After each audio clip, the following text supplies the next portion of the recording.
Hey y'all, I'm Angela Walters from the Midnight Quilt Show, and in this video I'm going to give you 3 tips for making your quilts look better after they're finished.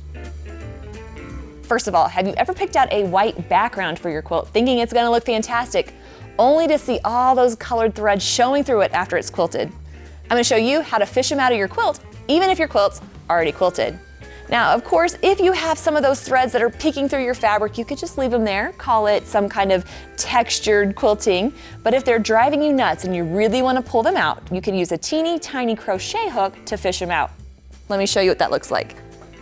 So this is what I'm going to use to fish them out. That is like the teeniest little crochet hook ever. I don't know what people are crocheting with this, but I'm going to use it for my purposes to fish that piece of thread out of there. Here's the thing to remember, I'm not using it to poke a hole into my fabric. That is not going to result in anything nice. I'm going to use it to wiggle in between the threads of my fabric. I'm just going to kind of wiggle it until it's inside of there. Now that the hook is inside the quilt sandwich, I'm going to position it close to that thread and try to grab it and pull it out. And I'm going to move very slow. I don't want to make a hole in my quilt. But as I grab it and kind of wiggle my way out, I'll see if I have that thread and pull it out. There it is. Then I can grab it and pull it all the way out. Now this is going to work better for threads that are not attached to fabric. If a thread is attached to fabric, then you can't really help that.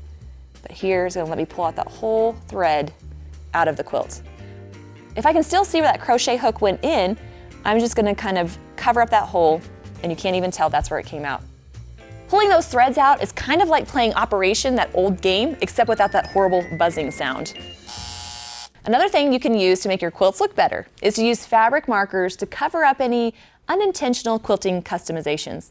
As I'm working through a quilt, machine quilting different designs, you know what's going to happen where I inadvertently go off into a different fabric. So here I was trying really hard to stitch in that ditch, and I was doing so great until I wasn't, and I veered off into the blue fabric. So now that stitching is really obvious, and sure, I could leave it, or sure, I could rip it out and start over, or I could use a fabric marker to color it in. Before you do this, be very, very sure that you're comfortable with using a fabric marker around your quilt, and be very careful. It's a lot easier to keep adding marker than it is to take it out once it's in there. The first tip to doing this is, of course, to use a thread that's lighter than the fabric you're quilting in. If I had a darker thread on a lighter fabric, I couldn't get away with that because I can't lighten a thread.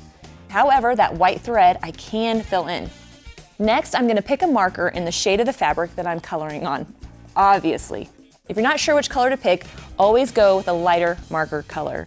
I would rather have it not quite the right color lighter than have a dark line on my quilt.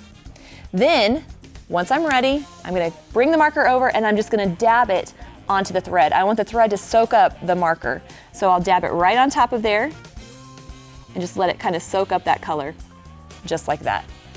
And I'm going to carefully repeat filling in those lines. Just like that, that line of stitching is blending in, not quite as noticeable, and it just helps hide that little imperfection. All right, so lastly, we'll talk about fixing holes in your quilt. You know that moment when you're quilting on a quilt or snuggling up under one and you see it, a gaping hole in your seam. We definitely want to take care of that before it gets any worse. Now, of course, we're going to sew it shut, and I'm going to show you how to do that. But one thing that I like to do is stick a piece of fusible underneath it to help hold it in place, and that's just going to help hold it together and make it stronger. So I've worked that fusible in. I've made sure it's nice and flat because I don't want to feel that crease in there. And I'm going to give it a quick little press with my iron just to help really hold it in place, kind of help fuse that all together. Being careful to make sure that that seam is still close together. Once it's fused, I'm going to get my needle and thread, and I'm going to sew it back together. And just like that, you have a patched hole that's also secure with that fusible underneath. Of course, when all else fails, an artfully placed patch will cover up that hole for sure. I probably should have done that first. I hope you've enjoyed 3 ways to make your quilts look better. Let me know what you thought in the comments below. Thanks so much, and happy quilting.